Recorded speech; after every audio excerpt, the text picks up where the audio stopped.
Et la parole, à vous l'honneur concernant la polémique sur la tribune parue dans Valeurs Actuelles, signée par des militaires en retraite. Oui, et où ces militaires parlent d'un délitement de notre patrie. Vous l'avez lu certainement, Daniel Obono, d'une guerre civile qui n'est pas loin. Si rien n'est entrepris, écrivent-ils, le laxisme continuera à se répandre dans la société, provoquant l'intervention de nos camarades d'actifs dans une mission périlleuse de protection de nos valeurs civilisationnelles. C'est une prise de position de ces militaires à laquelle avait envie de réagir Rémi, notre couvreur-zingueur de Toulouse. Il m'a dit ça. Alors moi je pense qu'évidemment les militaires ont le droit de penser ce qu'ils veulent, bien entendu. Après effectivement pendant leur carrière ils ont évidemment un droit de réserve, bien entendu. Mais comme ils sont à la retraite, avoir des opinions politiques, ils ont tout à fait le droit, bien entendu. En général on est militaire parce que on aime la France. À chaque fois que je parle avec des militaires, ces gens-là sont des amoureux de leur pays et ce sont des vrais patriotes en général. Ils sont prêts à mourir pour elle. Tout le monde n'en est pas là au niveau du patriotisme. Donc, et effectivement, si les politiques faisaient comme peut-être les rois de France à l'époque qui allaient se battre devant leurs armées, ce serait peut-être effectivement honorable. Et effectivement, un petit retour d'honneur serait le bienvenu, en effet, à mon sens. Alors, plus d'honneur chez les politiques, on va en parler dans un instant. Mais d'abord, qu'est-ce que vous auriez envie de répondre à Rémi quand il dit en gros que les militaires, ils devraient avoir le droit de s'exprimer quand ils sont à la retraite, de s'exprimer librement?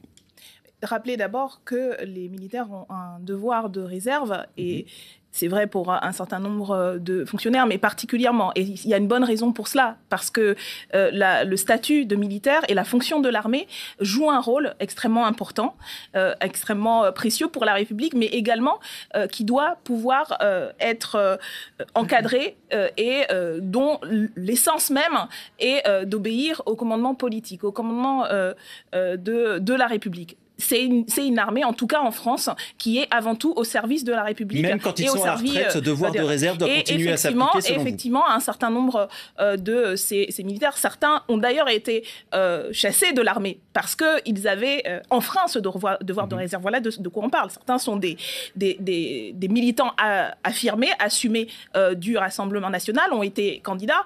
Donc voilà, on parle là déjà de personnes qui avaient enfreint leur devoir de réserve. Mais par ailleurs, ce sont des militaires qui s'adressent, une partie sont en réserve. Ils bénéficient quand même d'un certain nombre d'attributs de l'armée et notamment du statut de cadre qui signifie un certain nombre de possibilités. Donc ils ont donc de ce point de vue-là un certain nombre de devoirs à continuer à respecter. Après, ce sont des citoyens, bien entendu, et ils peuvent, en tant que citoyens, prendre part à la vie politique. Mais ce n'est pas en tant que citoyens qu'ils parlent, quand même. Donc ça ne vous choque pas, cette tribune, elle vous choque ou elle ne vous choque pas? Moi, elle me choque tellement que nous sommes les premiers à avoir sonné l'alerte et nous avons écrit en tant que groupe, en tant que groupe parlementaire national, mais aussi avec nos collègues du Parlement européen, nous avons écrit au procureur de la République pour qu'il se saisisse, parce que nous estimons qu'il y a là une infraction qui est commise par ces militaires qui se prévalent de leur statut. Ils ne parlent pas en tant que le simple citoyen. Ce n'est pas une tribune de citoyens. Et d'ailleurs, cela a été relevé comme tel. C'est une tribune de militaires qui appelle, par ailleurs, à l'insurrection de militaires d'active. Parce que c'est aussi ça le problème dans le propos. Ils appellent des militaires à s'insurger contre l'ordre républicain. Et c'est extrêmement grave. Et il a fallu quand même, pour que ça devienne un sujet de débat et un problème politique, que nous sonnions l'alerte. D'autres nous ont suivis. Je pense notamment à nos collègues communistes au Sénat, Pierre Laurent, qui a pris une position très claire. Je crois que nos collègues de ELV également, en tout cas le mouvement a pris position, mais ça a pris du temps. Il a fallu quand même plusieurs jours pour que l'exécutif réagisse, que la ministre des Armées tout de même réagisse, et elle a balayé cela d'un revers de main en disant qu'en gros, ce n'était que des généraux à la retraite, en faisant du très mauvais De Gaulle, qui, comme on se le rappelle, avait parlé à propos des putschistes d'Alger de carteron de général retraité.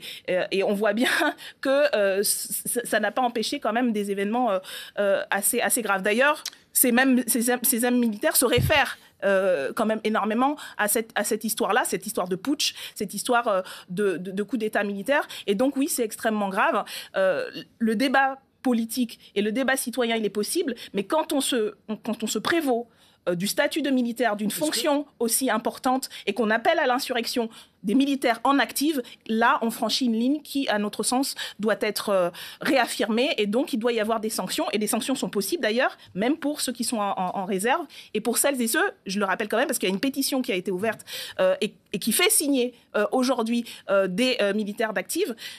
Ces personnes doivent être sanctionnées parce que là, il y a quelque chose de très dangereux qui est fait. Il y a une ligne qui est franchie et il faut réaffirmer l'autorité républicaine sur ces agents de l'armée. Chapitre Covid avec les suites de la fête au but de Chaumont. Le parquet de Paris a ouvert aujourd'hui une enquête pour mise en danger de la vie d'autrui. Adrien. Et on va les revoir ensemble, ces images des buts de Chaumont. Je ne pense pas que vous y étiez, Daniel Obono. Non. C'est dans le 19e arrondissement à Paris, l'arrondissement dont vous êtes élu, mais vous n'y étiez pas. Ça donnait ça. C'était ce week-end.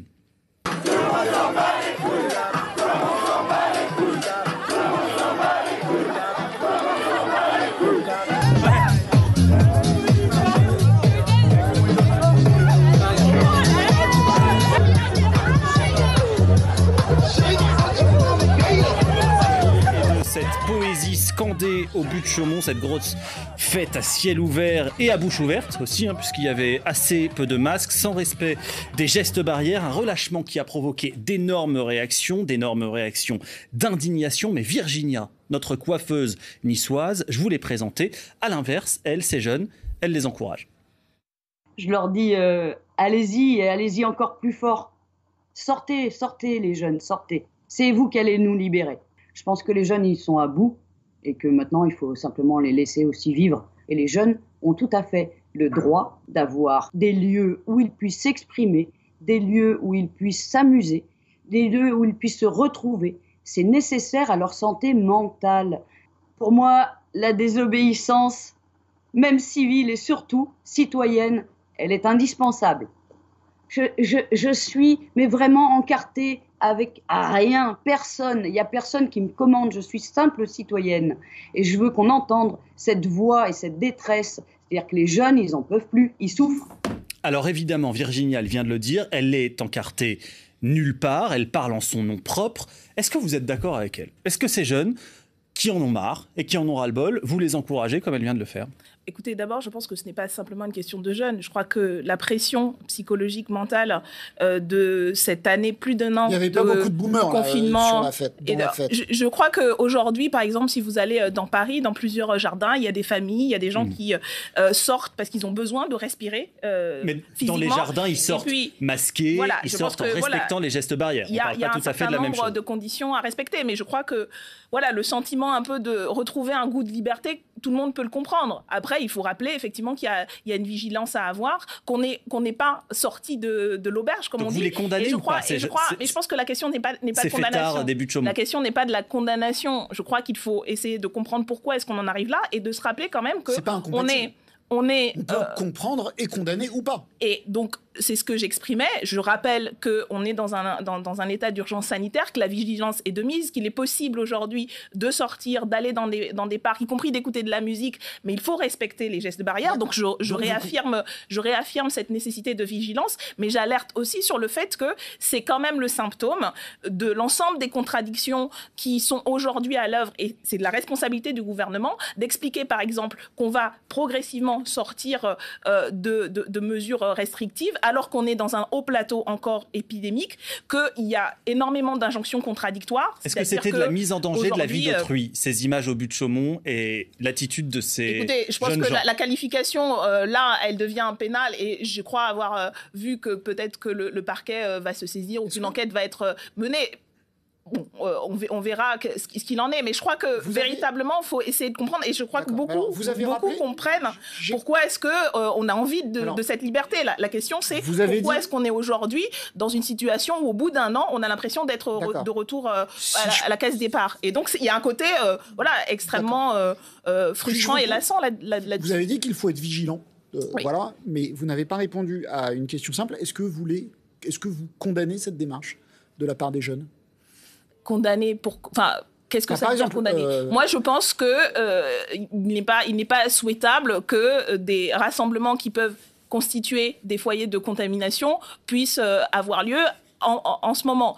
Par ailleurs, je pense que la responsabilité politique, encore une fois, revient au gouvernement dans cette gestion complètement abracadabrantesque de la crise sanitaire. Nous, ça fait en fait depuis un an... Non mais... Vous voulez une condamnation politique de jeunes qui sont... Je veux ou pas, je vous demande. Je vous réponds. Les militaires, par exemple, vous avez condamné... Je dis pas que c'est pareil, je dis que quand vous voulez condamner...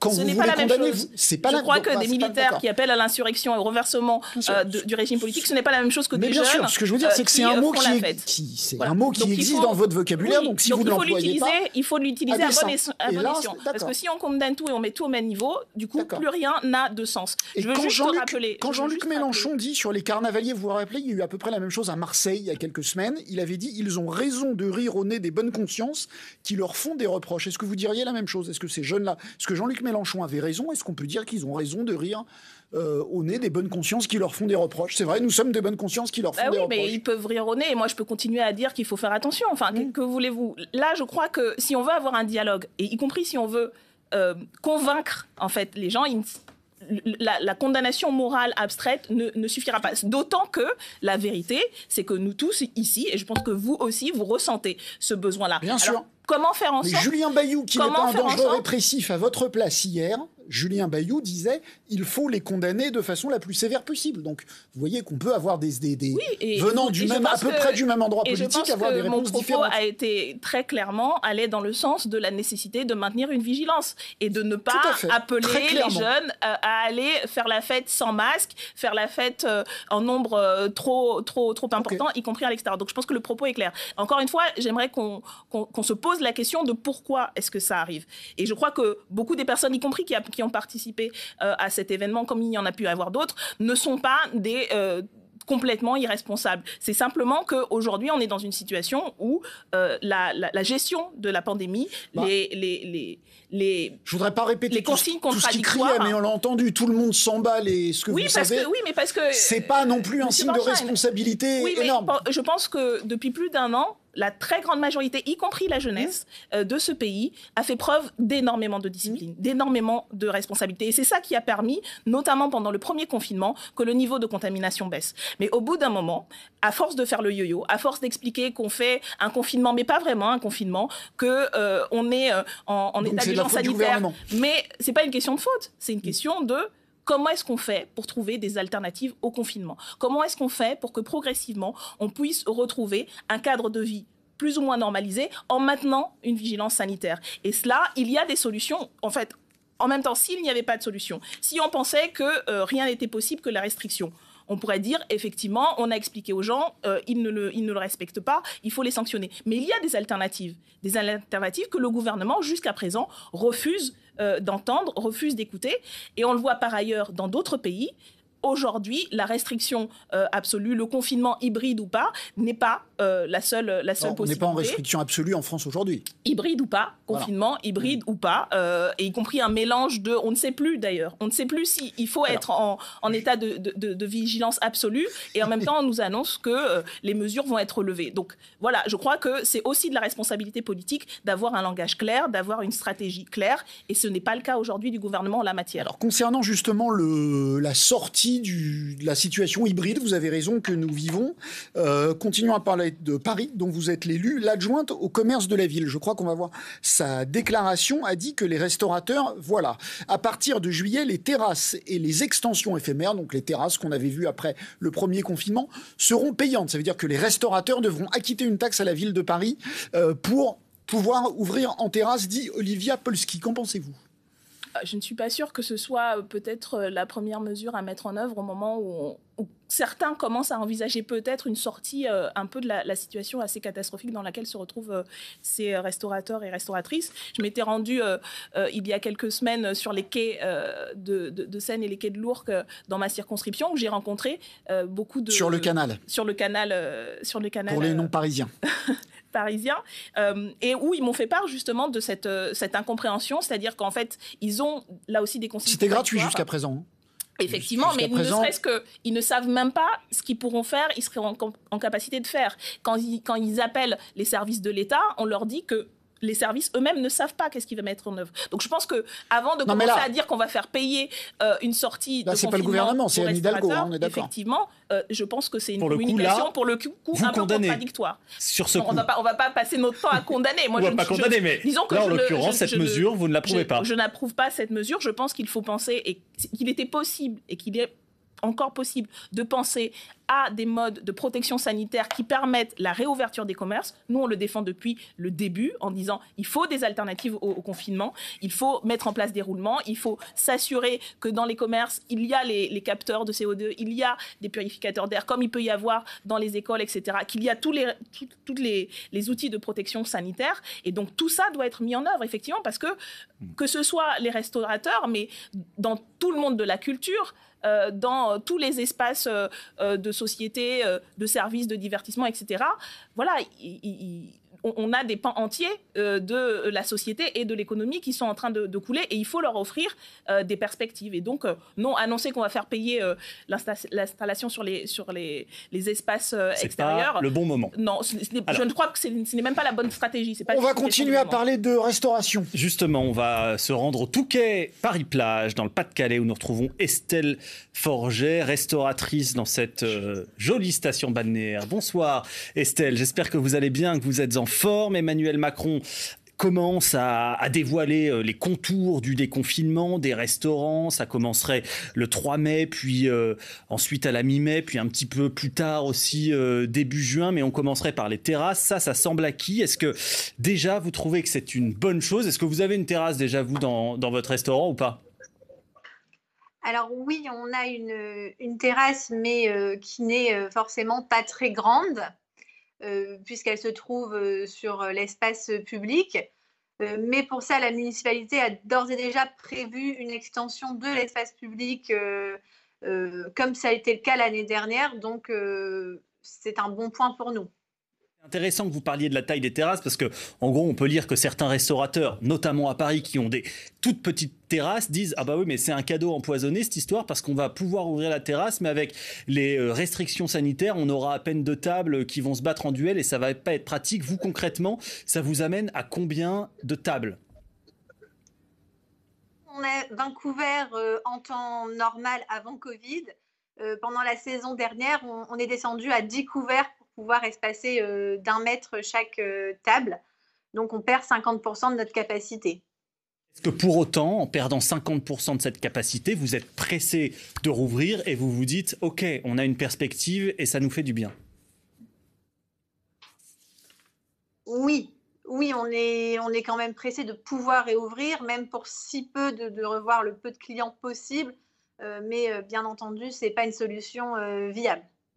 Oui, donc ce que vous attendez avec particulièrement d'impatience, c'est évidemment la réouverture complète de votre restaurant. Comment vous vous organisez concrètement sur le plan sanitaire? Ça va se passer comment? Il y aura des vitres en plexiglas. Enfin, comment vous gérez le truc? Aujourd'hui, je pense que nous avons besoin d'une date précise pour pouvoir réenclencher notre organisation. Ce qu'il nous faut, c'est une perspective de réouverture et de savoir effectivement quel sera le protocole sanitaire qui sera mis en place. Aujourd'hui, c'est l'inconnu total. Ok, vous n'avez pas encore d'infos. Dernière question avant de donner la parole à Daniel Obono qui aura peut-être des choses à vous dire. Est-ce que vous savez si autour de vous, vous avez la chance, vous, de pouvoir ouvrir et d'exister toujours? Est-ce qu'il y a des restaurants au Touquet Paris-Plage qui ont dû fermer le rideau définitivement, qui ne rouvriront pas au début du mois de mai, ou même d'autres commerces qui n'ont pas survécu à cette crise sanitaire? Alors, non, j'ai pas l'information. Je n'ai pas l'information. Ok, merci Estelle. Daniel Obono, qu'auriez-vous envie de dire à Estelle qui nous a parlé de ses difficultés, de l'inconnu qui se profile devant elle?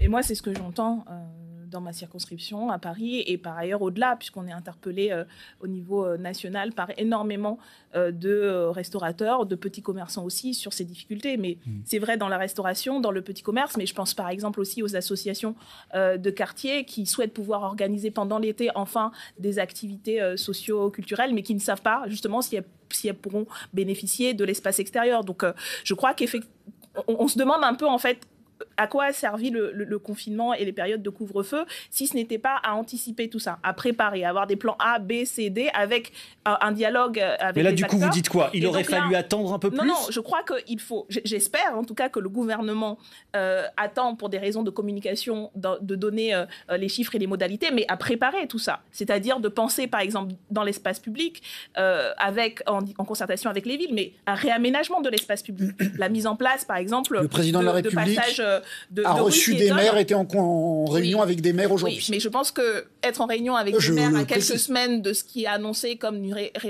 réouverture progressive n'est pas satisfaisant. Il faut des concertations avec les acteurs et actrices du secteur, avec les restaurateurs et restauratrices, avec le monde de la culture qui demande cela et qui était prêt à s'engager, à faire des simulations. Et par exemple, sur les restaurateurs, la question de rues aménagées, de fermeture de rues, notamment dans les centres urbains, pour permettre justement de repenser... Piétoniser certaines rues, c'est ça que vous dites. De rues piétonnes. Ça permettrait, je pense, par exemple, d'étendre un peu le périmètre. Donc tout ça... Voilà, j'espère que c'est pas maintenant que le gouvernement engage les discussions et les concertations pour le faire. Dans tous les cas, Estelle n'a pas reçu d'infos pour l'instant et semble un peu désemparée. C'est typique de ce qu'on vit depuis plus d'1 an maintenant, c'est-à-dire un manque de planification, un manque d'anticipation, et où on a l'impression que le gouvernement court un peu après les dates choisies un peu au doigt mouillé par Monsieur Macron, et on se retrouve peut-être une réouverture, mais peut-être aussi une fermeture 3 mois plus tard, parce qu'on n'aura pas anticipé après l'été, l'automne, et peut-être le retour d'une nouvelle vague ou de variants, etc. Donc voilà, tout le monde est, je crois, un peu dans l'expectative, espérant que ça rouvre, mais ne sachant pas, en fait, pour combien de temps et dans quelles conditions. Alors, je remercie beaucoup Estelle Forget depuis le Touquet Paris-Plage. Bien sûr, Estelle, dès que vous avez des infos un peu plus concrètes, vous m'appelez, vous me le dites, et on vous redonnera la parole dans votre instant politique. Bon courage à vous pour les jours et les semaines qui arrivent. Merci Estelle. Covid, toujours avec ce matin le ministre de Transport et le secrétaire d'État au numérique qui étaient à Orly pour l'expérimentation d'un certificat sanitaire électronique pour pouvoir voyager en Europe cet été. Qu'est-ce que vous en pensez ? Et c'est une discussion qu'on va avoir à l'Assemblée, je crois, normalement, c'est comme il se doit, sur cette expérimentation de passe sanitaire. Ça met en cause un certain nombre de droits et de libertés fondamentales. Ouais. C'est pour ça qu'il y a eu, au sein de la commission des lois, et je salue l'initiative de sa présidente d'avoir organisé des auditions... Yael Braun-Pivet d'avoir organisé des auditions, au moins une audition sur le sujet.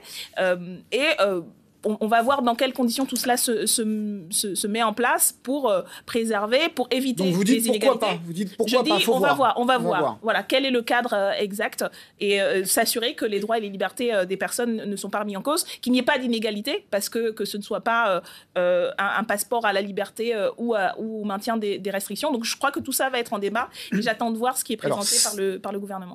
On va voir un élément. En tout cas, Cédrico, le secrétaire d'État au numérique, a donné un exemple d'utilisation ce matin. On l'écoute et puis vous nous direz ce que vous en pensez. Je ne pense pas que nous envisagions de déployer ce genre de dispositif pour des utilisations du quotidien. Restaurants, shopping, etc., etc. Des questions peuvent se poser sur l'utilisation d'événements qui brassent, comme des festivals, des concerts, des salons, des expositions. Voilà, si pour réouvrir, pour qu'il y ait des festivals cet été, des grands festivals comme Rock en scène, enfin les grands festivals avec du public, il faut pour rentrer présenter un QR code avec donc surtout anti-Covid, votre état sanitaire, savoir si vous êtes positif ou négatif, si vous avez été vacciné ou pas. C'est plus de liberté ou c'est trop de contrôle ? Il faut voir comment tout cela se déploie. Déjà, je pense que ça ne doit pas être...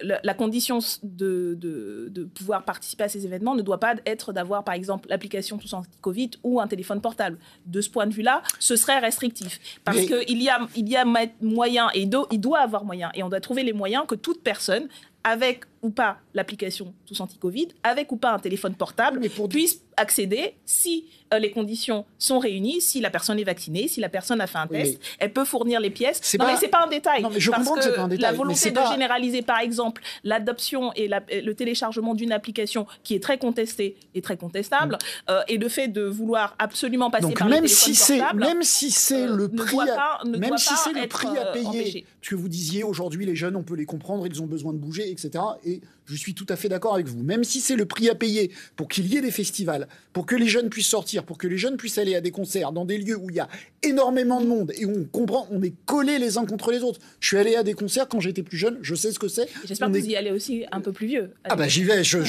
très envie.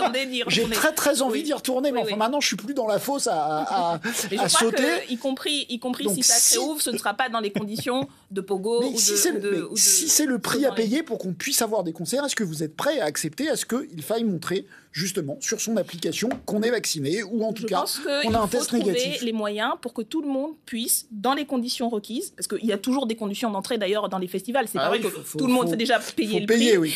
Et puis il y a un certain nombre de conditions, le fait d'avoir par exemple un badge, etc. Donc ça, ce n'est pas un problème. Encore une fois, moi ce que j'objecte, c'est le fait qu'il faille avoir un portable ou il faille télécharger telle application. Je comprends très bien, mais vous comprenez que s'il y a un vigile à l'entrée... Je vous rappelle, non, mais la réalité, c'est aussi que... S'il y a un vigile à l'entrée qui doit regarder, une hôtesse de l'air disait que ça durait à peu près 7 minutes, de regarder sur un papier que tout le monde a bien fait son test, que ça atteste du bon laboratoire, etc. Je pense qu'on peut trouver des modalités pour s'assurer qu'il y a une égalité. Parce que je vous rappelle quand même que la fracture numérique existe. Je suis d'accord. Il y a un certain nombre de personnes aujourd'hui, de public dans la population, pour différentes raisons, que ce soit l'âge, que ce soit la situation de handicap, que ce soit l'électronisme tout simplement, qui n'ont pas la pratique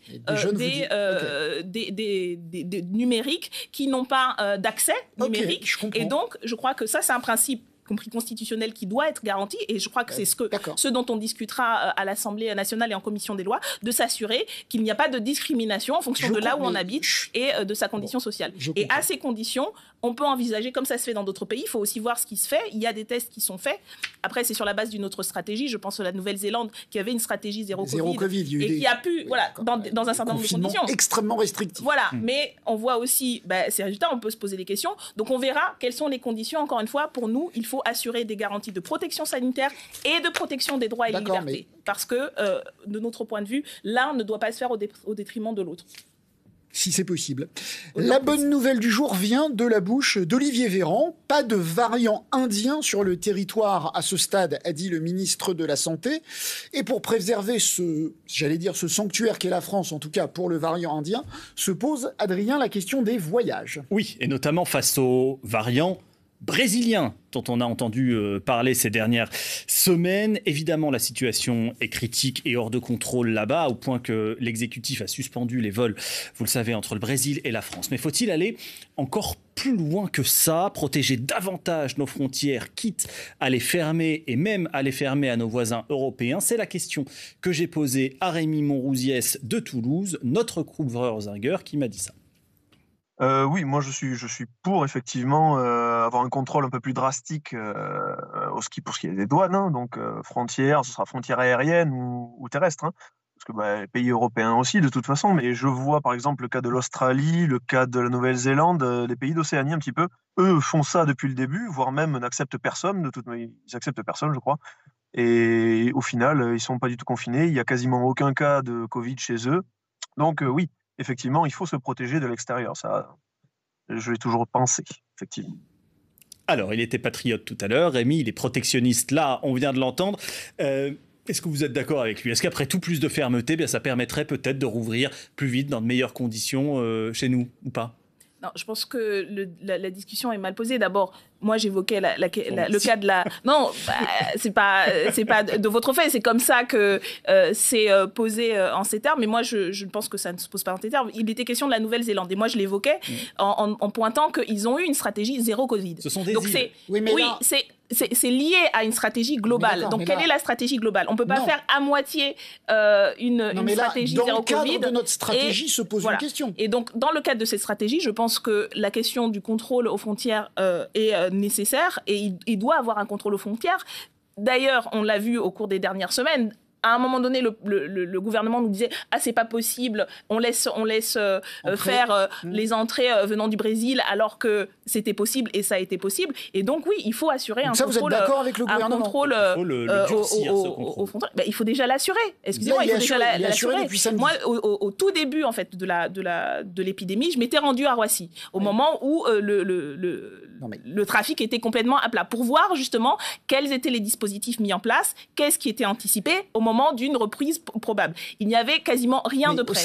Là aussi, la question c'est est-ce qu'on planifie les choses? Est-ce qu'on met en place des protocoles? Est-ce qu'on ne laisse pas, par exemple, des dizaines de personnes en zone d'attente alors qu'ils sont potentiellement contaminés par le Covid, alors qu'aucun soin n'est apporté? Donc voilà, il faut mettre en place le gouvernement samedi, c'est-à-dire un contrôle et une quarantaine obligée pour tous ceux qui reviennent du Brésil, par exemple, positifs ou négatifs. Est-ce que c'est une mesure que vous soutenez? Est-ce que vous trouvez normal qu'on soit en quarantaine et que cette quarantaine soit contrôlée? Oui, mais ça fait partie des mesures. Mais encore une fois, pourquoi est-ce qu'on en parle et on n'y pense que maintenant, alors que tout ça est censé être préparé? C'est assez oui, nouveau. mais parce que les variants, on le sait, il y a eu un variant britannique, on le sait que les variants allaient arriver. C'est dit par les épidémiologistes depuis le début. Et donc, la question, c'est d'avoir une stratégie cohérente ou de zéro Covid, ou de baisse de la courbe. Franchement, vous le saviez peut-être, mais on ne le savait pas. Mais la question, c'est pas le variant brésilien, mais l'existence de variants, excusez-moi, depuis le début, les épidémiologistes... Il fallait fermer avec le monde entier, en se disant il y aura peut-être des variants du monde entier. Non, le variant indien, ça vient d'arriver. Oui, mais le variant britannique, ça ne vient pas d'arriver. Vous êtes d'accord? Le variant britannique ne fait pas des milliers de morts comme le variant indien et brésilien. Et donc l'existence de variants, c'est pas non plus une nouveauté en termes épidémiologiques. Et vous le savez, il y a eu suffisamment de débats pour que nous, on l'a fait. Nous avons mené des auditions pendant le confinement de mars dernier, et il était déjà question de la part de spécialistes du fait que ça, c'est vrai pour toutes sortes d'épidémies. Il y a des variants. Donc, la possibilité de variants n'est pas inconnue. Absolument. Et donc, face à ces variants, la question, qu'est-ce qu'on fait? Quelle stratégie on met? Est-ce qu'on barre la route au virus ou on se contente d'aplanir la courbe? Ça, c'est un enjeu de stratégie. La deuxième chose, c'est que dans tous les cas, on se donne les moyens, effectivement, de contrôler, d'avoir des processus de quarantaine, mais on ne le décide pas une semaine avant de dire on va commencer à réouvrir. Tout ça, encore une fois, excusez-moi, c'est quand même la marque d'un manque d'anticipation et de préparation catastrophique. Compris. Et surtout, on donne les moyens. Je termine là-dessus parce que les conditions dans lesquelles, y compris les agents aux aéroports, les agents des frontières, etc., vont devoir mettre en œuvre ces mesures, il faut se poser, est-ce qu'ils en ont les moyens? Est-ce qu'il y a assez de tests? Est-ce qu'il y a des masques? Tout ça, encore une fois, ça ne peut pas se décider du jour au lendemain et malheureusement, c'est ce que semble être en train de faire le gouvernement. Autre sujet, totalement autre sujet. Hier, la maire de Paris, Anne Hidalgo, s'est prononcée pour une loi Halimi qui exclurait du champ de l'irresponsabilité ceux qui ont agi sous l'emprise de la drogue, du nom évidemment de Sarah Halimi, cette personne qui a été assassinée. Est-ce que vous pourriez voter une telle loi ?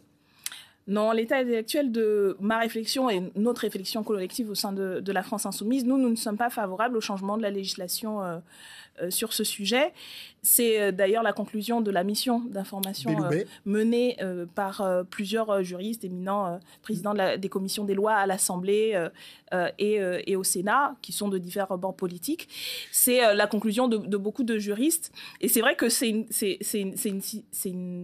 un débat extrêmement difficile parce que à l'origine de ce débat, ce sont des crimes abominables, un crime antisémite, c'est une émotion et un choc ressenti par tous et toutes, et le besoin en fait de la famille, des proches, de justice, de ce qui est entendu comme la justice, c'est-à-dire un procès au pénal et une sanction.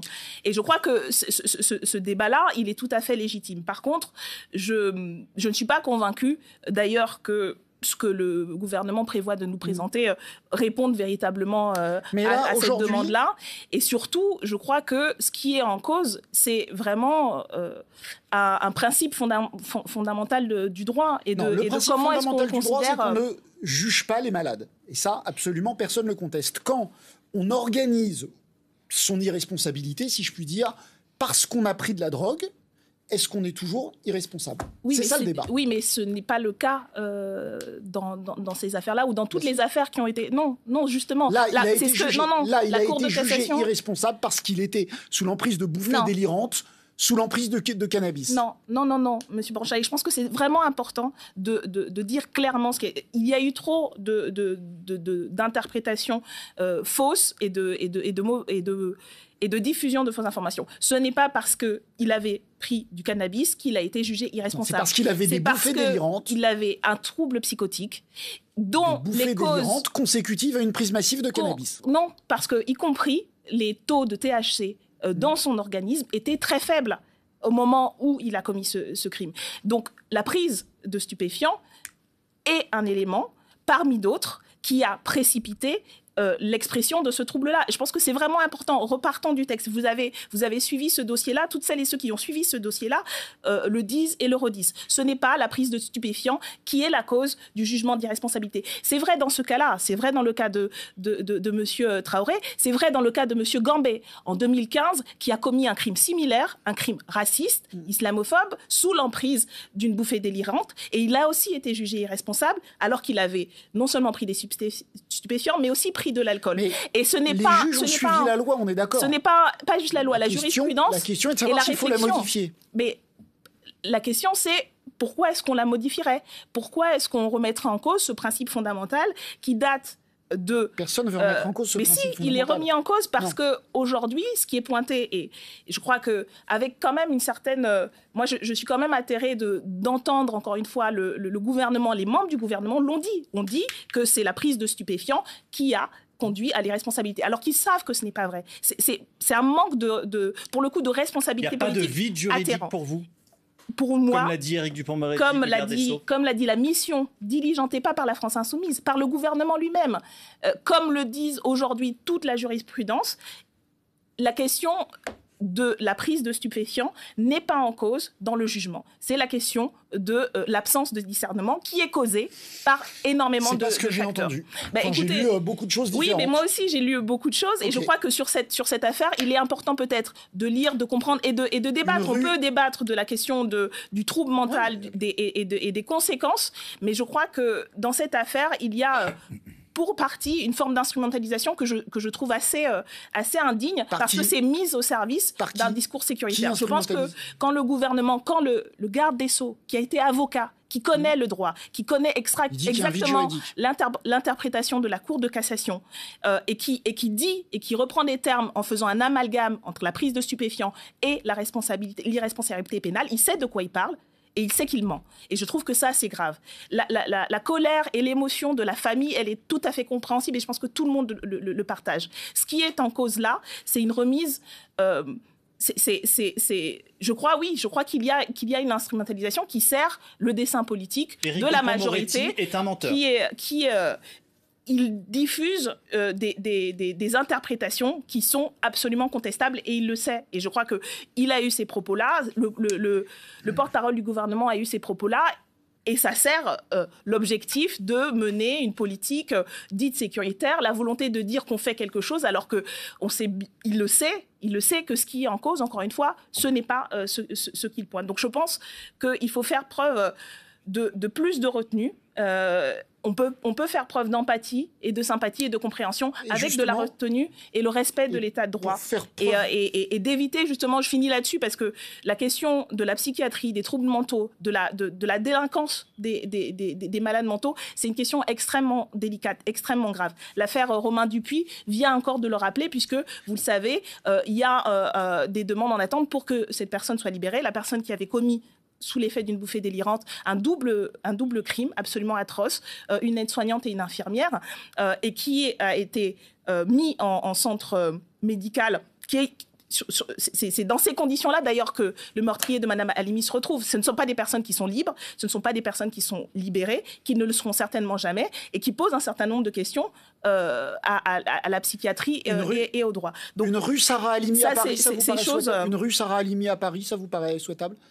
Beaucoup l'ont proposé, Anne Hidalgo l'a proposé. Je pense que c'est dans l'ordre des choses. C'est un geste tout à fait concevable et sautable et que l'on peut soutenir. Et encore une fois, je crois que rendre hommage comme tout le monde l'a fait et et exprimer cette sympathie, et exprimer le refus de l'antisémitisme, et exprimer le dégoût de voir comment est-ce que l'antisémitisme peut aussi être un facteur, et est un facteur de crime et de violence, est absolument indispensable. Et bien sûr que nous soutenons tous les hommages qui sont rendus et qui seront rendus à Madame Sarah Halimi, à toutes les victimes de crimes antisémites et racistes. Mais c'est autre chose que fait le gouvernement aujourd'hui. Ce n'est pas du domaine de la lutte contre l'antisémitisme que de remettre en cause un fondement du droit, non seulement en France, mais dans l'histoire de l'état de droit et des démocraties modernes, qui remontent d'ailleurs à bien plus, 1700 ans avant notre ère. Ce principe-là était déjà en œuvre. Et utiliser cette affaire pour faire un amalgame avec la consommation de cannabis et autres, je trouve que ça ne rend pas service en fait au débat public, ni à la justice, ni à la politique. Merci Adrien. Merci Gilles, merci à nos observateurs citoyens et merci Daniel Obono. Merci. Je vais encore une fois complètement changer de sujet. Si Joe Biden propose un impôt sur les sociétés à 21%, eh bien les ministres allemands et français de l'économie, Bruno Le Maire et son homologue Olaf Scholz, ont dit qu'ils étaient d'accord. On voit la déclaration. On se dirige donc vers une taxation mondiale des multinationales, ce que vous souhaitiez, et ce que personne ne croyait possible il y a encore quelques mois. Est-ce que vous dites bravo Biden, bravo Le Maire ? Écoutez, on va voir de quoi il s'agit, mais comme vous le dites, nous demandons cela depuis un certain temps.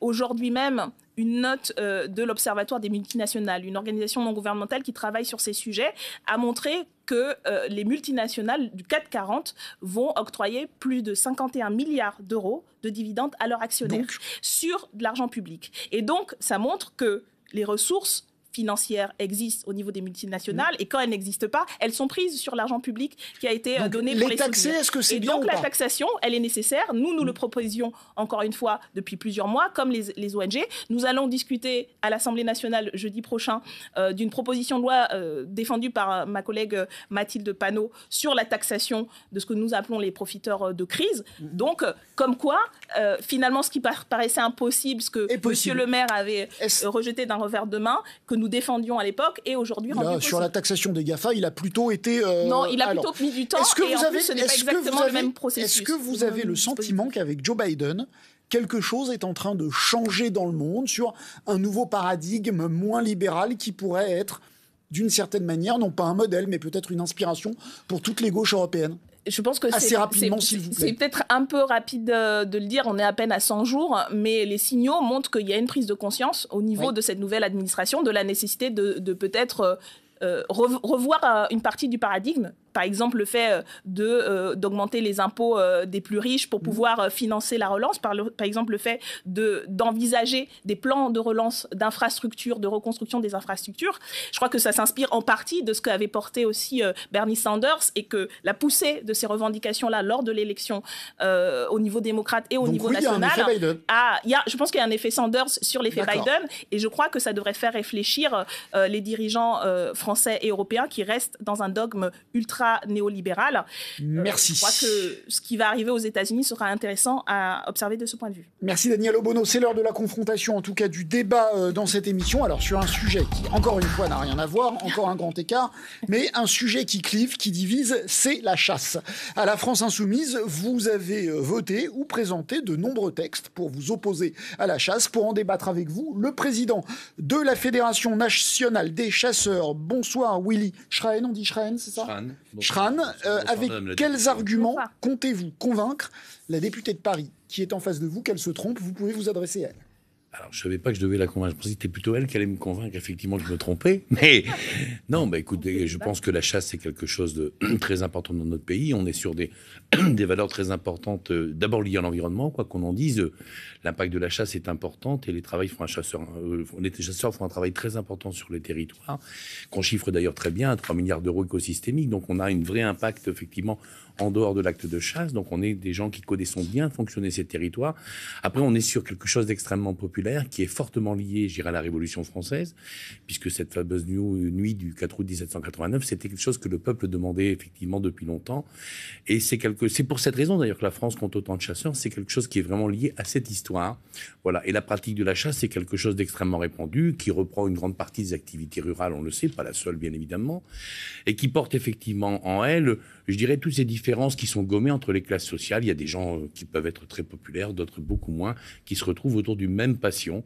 Voilà, et on a depuis ce matin sorti une campagne de communication parce qu'on s'est rendu compte que la plupart des gens qui ne connaissent pas la chasse la rejettent, ce qui est normal quand on ne connaît pas bien les choses, on la rejette. C'est une campagne où il y a zéro arme, zéro rien du tout. On a l'impression que c'est le monde des bisounours. Alors les bisounours, parce que ça nous est imposé. On ne met pas d'armes effectivement dans une campagne. Oui, mais à la chasse, il y a des armes. Dans la chasse, il y a des armes. Oui, je suis d'accord avec vous. C'est pas qu'on ne veut pas en mettre. C'est parce qu'on ne peut pas le faire. Précise, c'est une campagne, disons, édulcorée.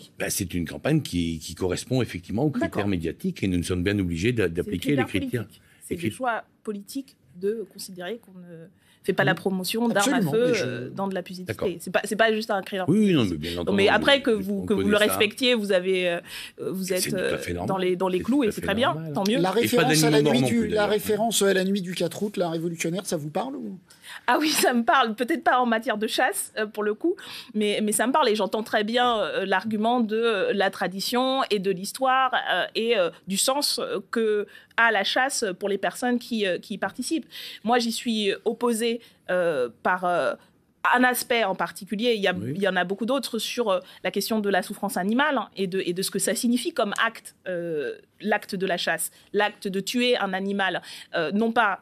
On pourrait se poser la question de sa légitimité même pour se nourrir, mais non pas pour se nourrir, mais pour le loisir, pour le plaisir d'un moment de confrontation et qui s'entend. Je crois qu'il y a une littérature très florissante, très belle d'ailleurs, sur le rapport à la chasse, à l'acte de chasser, etc. Tout cela s'entend, mais moi, ce que je vois, ce que je sais, ce que j'ai appris aussi sur ce sujet, parce que je me suis aussi éduquée sur le sujet, c'est que c'est un acte de mise à mort qui n'a pour but que de créer de la jouissance ou du divertissement pour les personnes qui commettent cet acte-là. Et la question de la souffrance animale, c'est une question clé qui... Vous voulez l'interdire, la chasse, ou la réguler le point clé. Et je crois qu'il faut mettre fin à des pratiques que j'estime cruelles.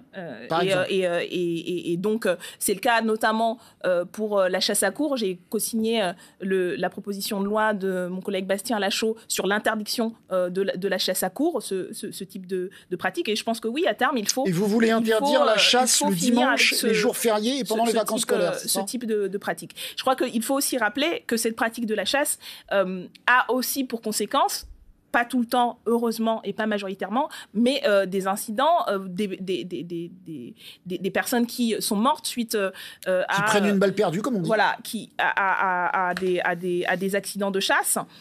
Et ça crée... y compris dans les campagnes, y compris dans les territoires ruraux. C'est pas simplement la citadine qui parle, mais il y a des collectifs d'énormément d'habitants dans les campagnes qui expliquent que ces personnes ne peuvent pas profiter en fait de leur environnement. C'est plus une interview, c'est un débat, donc il a le même temps de parole que vous. Madame la députée, je peux pas en placer une. Oui, écoutez, vous avez eu le temps de présenter. Je vous explique en fait quel est mon point de vue et qui n'est pas de but en blanc. J'entends votre point de vue et vous l'argumentez très bien, bien sûr. Alors, il y a beaucoup de choses dans ce que vous avez dit. On va peut-être prendre ça par la fin. Effectivement, vous avez beaucoup parlé des accidents de chasse. Bon, alors, il faut quand même les remettre dans leur contexte.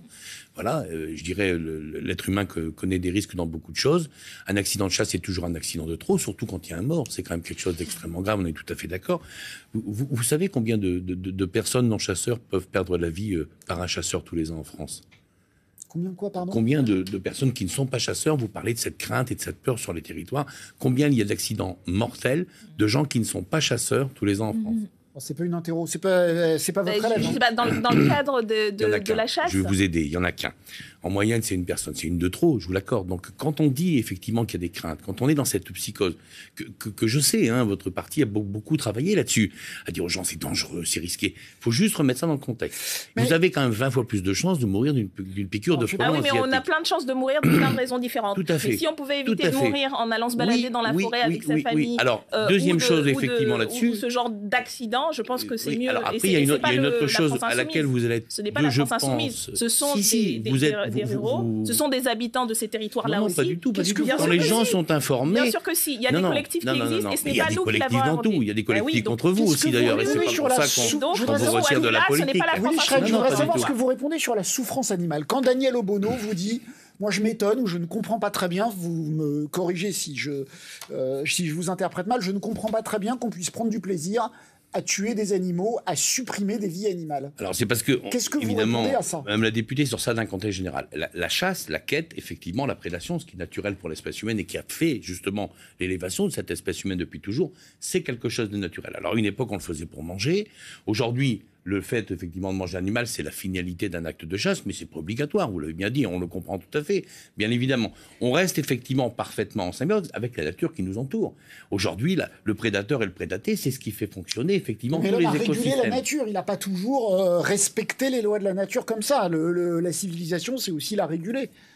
Écoutez, moi, je vous dis, je ne comprends pas qu'on puisse pas, d'ailleurs, ressentir la même chose que ce que nous ressentons. C'est jamais que normal de chasser un animal, de le tuer, de le manger. Tout ça, ça s'appelle un acte de chasse, globalement. Tout le monde devrait aimer ça. Mais oui. Parce qu'après, il faut pas non plus être hypocrite avec la question. Tout le monde mange de la viande. Il faut juste vous poser la question. Non, effectivement. ça, ce n'est pas vrai. Toutes les espèces. 95% des gens mangent de la viande. Non, mais tout le monde ou de la viande, ou des animaux, effectivement. Donc il y a un moment, il faut juste se poser la question qu'avant d'être mangé ou arrivé dans l'assiette, il faut bien qu'à un moment qu'il soit vivant. Je ne traite pas des vaches. Je bois du lait, c'est pas moi qui vais traire les vaches. Donc, c'est pas parce qu'on mange de la viande qu'on kiffe de tuer des animaux. Non, mais je suis d'accord avec vous. Mais c'est d'un hypocrite incroyable de dire oui, mais alors c'est pas moi qui l'ai tué, mais c'est moi qui vais le manger. Nous, on assume parfaitement. Je pense que c'est un cheminement normal. Il reste 1 minute, je vous le dis à tous les deux. Oui, ça a été très court. On n'a pas le temps de se dire grand-chose. Non, mais il y aura prévu. Daniel Obono. Non, mais écoutez, moi, je ne suis pas du tout d'accord avec cette vision, d'ailleurs, qui mélange le fait de chasser pour pouvoir manger. C'est le cas encore, y compris dans certaines parties du monde, où c'est un acte nécessaire à ce qui se passe aujourd'hui en France. Ce n'est pas un acte nécessaire que la chasse, parce que on pourrait parler de l'élevage industriel qui est aussi un problème en soi, mais aujourd'hui les gens ne mangent pas des animaux qui ont été chassés par ce que vous dites. Donc ce n'est pas le cas. Alors, et par ailleurs, si on arrêtait de chasser, qu'est-ce qui se passe avec certaines espèces? Et je pense que la régulation se fait et que un des enjeux, d'ailleurs... Vous faites comment pour réguler la population de sangliers, de cervidés, de lièvres? Un des enjeux de ce que nous, on appelle la bifurcation écologique, c'est de mettre les moyens en termes du service public pour ce genre de choses. Mais encore une fois, je ne suis pas... Vous préférez une milice d'État ce n'est pas une milice d'État, excusez-moi. Qui n'éprouverait aucun plaisir, un espèce de robot qui tuerait des animaux, ça vous donnerait bonne conscience? Je pense que ce n'est pas une question de bonne conscience, c'est une question de conscience, tout simplement, et d'appréciation. Moi, je suis contre infliger à des animaux une souffrance aussi absolue. C'est les lois de la vie, Madame la députée. Ce n'est pas les lois de la vie et de la mort que d'infliger quand on n'en a pas besoin de commettre un acte de ce type-là. Et donc oui, c'est une autre philosophie et une autre vision de la civilisation humaine. Je suis obligé de vous interrompre, c'est le mot de la fin. 54, nous devons rendre, il est 53-55. Merci beaucoup d'avoir participé à ce débat fort intéressant. Merci à vous de nous avoir suivis.